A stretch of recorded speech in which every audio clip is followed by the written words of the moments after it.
3 సార్లు చెప్పారు ఆయన, 2 సార్లు చెప్పారు. గతంలో ఒకసారి చెప్పారు. అప్పుడే నేను బయటకు వచ్చి నేను ఎవరిని, నన్ను ఏమైతే వ్యక్తిగతంగా దూషించిన వ్యక్తులు ఉన్నారో వారినే దూషించాను తప్పితే నన్ను లేనిపోని అన్ని ఆపాదించి మాట్లాడిన వాళ్ళతో నేను మాట్లాడాను తప్పితే ఇక వేరే ఎవరు నేను మాట్లాడలేదు. కానీ నువ్వు మాట్లాడితేనే నేను ఓన్ చేసుకోగలుగుతానని చెప్పి వారు చెప్పడం. తర్వాత నేను బయటకు వచ్చి పత్రికా సోదరులకే చెప్పడం జరిగింది. ఎప్పుడు గడిచిన 1.5-2 సంవత్సరాల పూర్వమే నేను ఎట్టి పరిస్థితుల్లో వ్యక్తిగత దోషాలకు వ్యతిరేకం, నేను దోషాలు చెయ్యను అని చెప్పాను.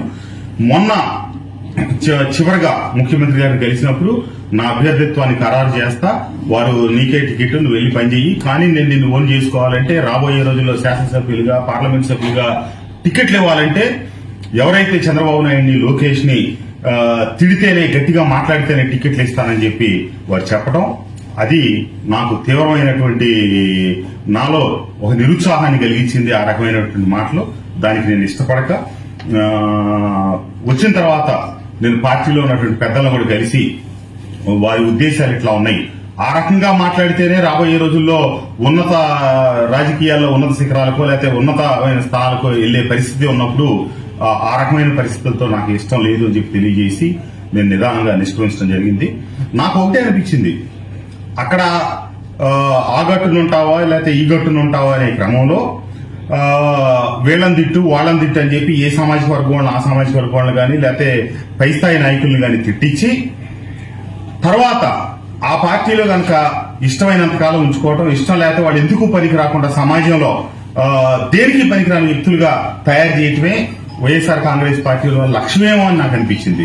ఎందుకంటే అక్కడ ఉన్నటువంటి కొంతమంది నాయకులు మాట్లాడిన భాష, వాళ్ళు వ్యవహరించిన తీరుకి నాకు అనిపిస్తా ఉంది ఏంటంటే వాళ్ళని రాబోయే రోజుల్లో జనసేన కావచ్చు, తెలుగుదేశం కానీ లేదా బీజేపీ కానీ లేదా రాబోయే కొద్ది రోజుల్లో తెలుగుదేశం పార్టీలో చేరి మైలవరం నియోజకవర్గంలో అట్లాగే మిగతా కూడా తెలుగుదేశం పార్టీతో ప్రయాణం చేస్తూ ఎవరైతే నాతో పాటు ఇంతకాలం మైలవరం నియోజకవర్గంలో వైఎస్ఆర్ కాంగ్రెస్ పార్టీలో పనిచేశారో, భావసారూప్యత కలిగి నా నాయకత్వంలో నియోజకవర్గ అభివృద్ధి కోసం ఎవరైతే శ్రమించారో వాళ్ళందరితో మాట్లాడి తెలుగుదేశం పార్టీలో చాలా సంవత్సరాల నుంచి ఆ పార్టీ అభివృద్ధి కోసం, నియోజకవర్గ అభివృద్ధి కోసం కలిసి పనిచేస్తున్నటువంటి సోదరులందరూ ఉన్నారు.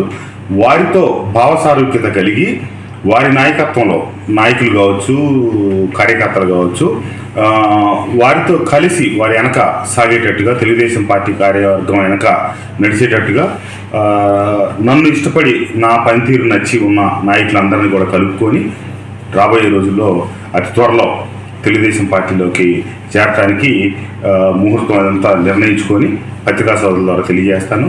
తప్పకుండా నాకేమైతే శాసనసభ్యుడిగా 5 సంవత్సరాలు అవకాశం కల్పించిన నా మైలవరం నియోజకవర్గ ప్రజానీకానికి, అట్లాగే మైలవరం నియోజకవర్గ సమగ్రాభివృద్ధి కోసం నేను నిరంతరం పనిచేస్తానని, నా రాక వల్ల ఏ రకమైనటువంటి తెలుగుదేశం నాయకుల్లో కానీ కార్యకర్తల్లో కానీ గతం నుంచి పార్టీకి వెన్నుదన్నుగా నిలబడ్డ వారికి ఏ రకమైనటువంటి ఇబ్బంది కలగని రీతిలో అందరినీ కలుపుకొని వారిని ముందుండి వారితో పాటు కలిసి సాగుతానని, నా వల్ల తెలుగుదేశం పార్టీకి మంచి జరుగుతుందో తప్పితే ఏ రకంగా కూడా ప్రత్యక్షంగా కానీ పరోక్షంగా కానీ ఏ రకమైనటువంటి ఇబ్బందులు కలగని స్థితిలో ముందుకు సాగుతానని, ఏవైతే ఈ రాష్ట్రాన్ని అభివృద్ధి పదంలో ఒకనాడు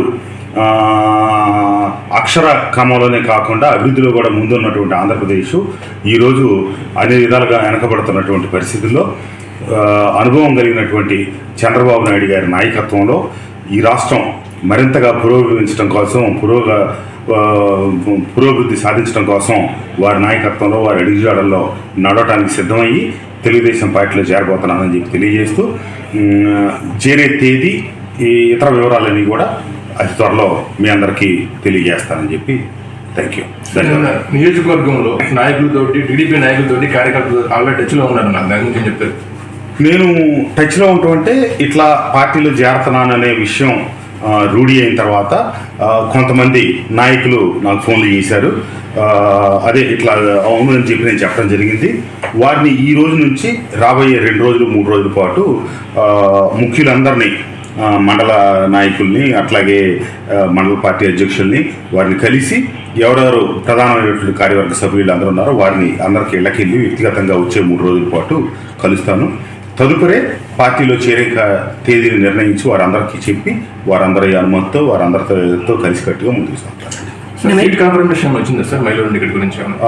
అది పార్టీ అధిష్టానం నిర్ణయానుగుణంగా నేను నడుచుకుంటాను. పార్టీ అధిష్టానమే ఆ వివరాలన్నీ నిర్ణయిస్తుంది, వారు ఫైనలైజ్ చేస్తారు.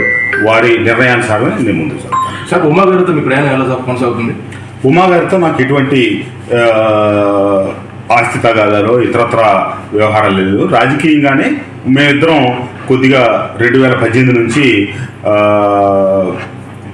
వారి మీద నేను పోటీకి వెళ్ళా కాబట్టి వారు నన్ను కొంచెం వ్యక్తిగతంగా దోషంలో దిగటం, అదే మేరకు నేను కూడా కొన్ని ప్రతిస్పందనలు రావటం, ఇట్లా మా ఇద్దరి మధ్య అనేది కొంత వ్యక్తిగతమైనటువంటి స్థాయికి అది వెళ్ళింది.